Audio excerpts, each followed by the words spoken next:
আপনি যৌক্তিকতা খুঁজছেন, আমি কোনো যুক্তি এর মধ্যে আছে আমার কাছে মনে হয় না। থাকলে না খুঁজতে হবে। কারণ আপনি যদি বাংলাদেশের অর্থনীতির কথা বলেন, বাংলাদেশকে স্বাবলম্বী করবার কথা বলেন, আপনি যদি বৈদেশিক মুদ্রা আর্নিংয়ের কথা বলেন, এই সব কিছুর পেছনে বাংলাদেশের বলা হয়ে থাকে যে বাংলাদেশের চরম দুর্দিনেও প্রবাসীরা একমাত্র রেমিটেন্স আর্নার যারা, তারাই বাংলাদেশের অর্থনীতিকে চালিয়ে রাখে। অর্থনীতি রেমিটারদের উপরেই বাংলাদেশের অর্থনীতি ভর করে চলে অধিকাংশ ক্ষেত্রে, অধিকাংশ সময়। তো সেই রেমিটারদেরকে কিন্তু আপনি নানানভাবে নির্যাতিত, নিষ্পেষিত, নিগৃহীত করছেন। এটি রাষ্ট্রযন্ত্রের শুরু হয় এটা এয়ারপোর্ট থেকে। হ্যাঁ, রাষ্ট্রযন্ত্রের মাধ্যমে, রাষ্ট্রযন্ত্রকে ব্যবহার করেই হচ্ছে। যেখানে যেহেতু সরকার এটির উপরে অনেকটাই নির্ভরশীল, তাহলে সরকারের উচিত কি ছিল? সরকারের উচিত ছিল যে এখানে কত রকম নীতি সহায়তা দেয়া যায়। এই প্রবাসী যারা যাচ্ছে, আমি শিক্ষার্থী বা আমার যারা ভ্রমণ পিপাসু তাদের বাদ দিলাম। আমি শুধুমাত্র আমার এই হাল ঠেলে বয়ে বেড়ানো অশিক্ষিত, অর্ধশিক্ষিত মানুষগুলো যখন বাইরে যাচ্ছে এবং জীবনের পরোয়া না করে তারা যাচ্ছে, কেন যাচ্ছে? আমি আমার দেশে তার কর্মসংস্থানের কোনো নিশ্চয়তা দিতে পারছি না। আপনি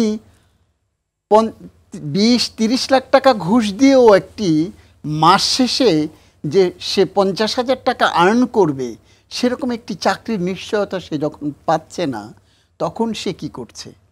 কারো কাছ থেকে ধার করছে, সমিতির কাছ থেকে ঋণ নিচ্ছে, বাইরে যাচ্ছে। আর বাবা মা দেখছে আমার ছেলেটা তো এখানে থেকে কোনো কিছু পারছেই না, তাও যদি কিছু করে আনতে পারে, এই জন্য পাঠাতে চাচ্ছে। তো পাঠাতে গিয়ে কি হচ্ছে?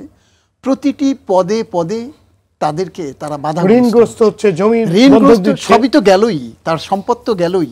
আপনার পাসপোর্ট করা থেকে শুরু করে এই মিডল এজেন্সি যারা, এই যে মানব সম্পদ যারা রপ্তানি করছে, আমরা বলি, আগে বলতাম পাচার, আমরা যে মানব সম্পদ রপ্তানির যে কথাটা বলছি, সেই রপ্তানির প্রত্যেকটি স্টেপে তাদেরকে শোষণ করা হচ্ছে।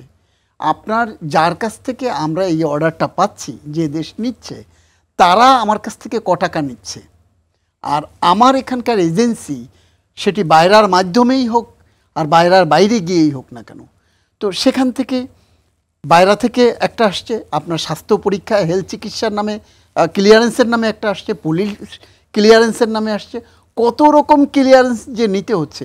সর্বশেষ ধাক্কাটা এসে পড়ে, সব ঠিক আছে, এরপরে তার টিকিট কেটে যাওয়ার টাকা নাই।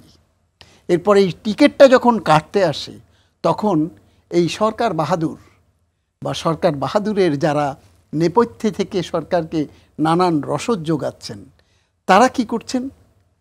এই টিকিটের দামটাকে আপনি কোনোভাবে, কোনো যৌক্তিকতায়, কোনো বিচার বিশ্লেষণে আমার দেশ থেকে, বাংলাদেশ থেকে এই মধ্যপ্রাচ্যের দেশে বা দক্ষিণ এশিয়ার যে দক্ষিণ আফ্রিকা বা মিডল ইস্টের যে কান্ট্রিগুলোতে আমরা, বা দুবাইয়ের কথাই যদি বলি, এই জায়গাগুলোতে যাচ্ছে, এই ভাড়া দিতে গিয়ে তার ত্রাহি অবস্থা হয়ে যাচ্ছে।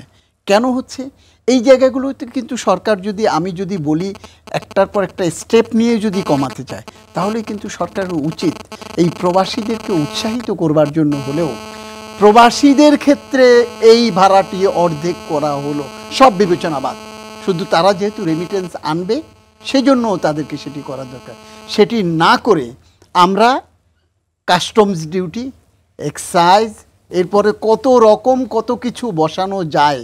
আমি হিসেব করে দেখলাম যে সরকারিভাবেই যে নানান ট্যাক্স, কর, ভ্যাট ইত্যাদি ইত্যাদি যা কিছু, এক্সাইজ ডিউটি থেকে শুরু করে যা, তাতে প্রত্যেকটা টিকিটে 15,000 টাকা বাড়তি যোগ হয়। এই 15,000 টাকাও যদি আপনি কমিয়ে দিতে পারেন, তাহলে তো ওই আপনার রেমিটেন্স আর্নার যিনি, সে সুবিধা পায়। গত 5 মাসে রাজধানীর রাজপথে 136টি আন্দোলন হয়েছে। এটি প্রধান উপদেষ্টা কার্যালয়ের তথ্য। তো এই 136টি এই যে আন্দোলনের মধ্যে কিন্তু এই রেমিটেন্স আর্নাররা নাই। তারা তো এটা নিয়ে বলতে পারে না যে